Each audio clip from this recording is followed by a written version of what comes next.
The delivery room smelled faintly of antiseptic and fear as Harper Ellington struggled to breathe, her vision blurring under the harsh fluorescent lights. 3 tiny cries echoed through the room, weak, trembling, fighting for life. The triplets had arrived early, far too early. Each of them rushed into separate incubators before Harper could even see their faces.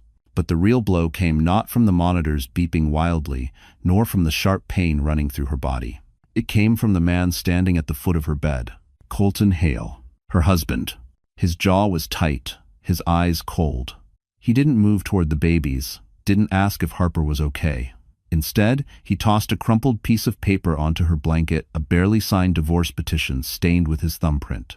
"I didn't sign up to raise 3 kids," he muttered, wiping sweat from his brow as if he were the one exhausted. "You deal with this. I'm done." Harper tried to reach for him, a weak plea forming on her lips, but he was already backing toward the door. A nurse gasped, trying to stop him, but Colton swatted her hand away. "You think I'm throwing my life away for that?" he snapped, nodding toward the incubators. "Not happening." The door slammed shut. He never even looked at the triplets. Harper's chest tightened, her heart collapsing in on itself. The room spun, machines beeped warnings, a doctor shouted orders, but Harper heard nothing except the echo of Colton's final words, cold, carved into her bones. And then, just as darkness pulled her under, a stranger stepped into the room. A tall man in a charcoal suit, eyes sharp with urgency, a folder clutched in his hand. "Harper Ellington?" he asked.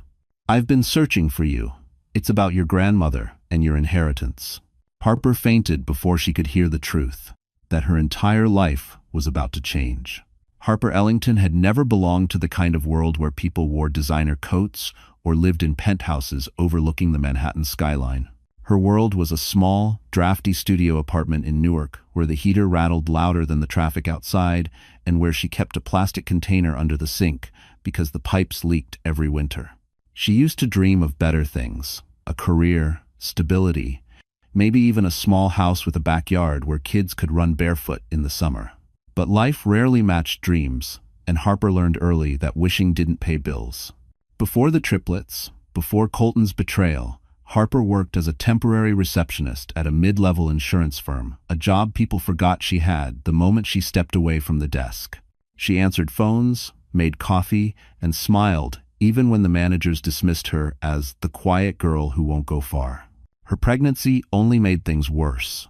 The day she told her supervisor she was expecting before she even knew it was triplets, he forced a polite smile and said, "Of course, congratulations," while sliding a termination form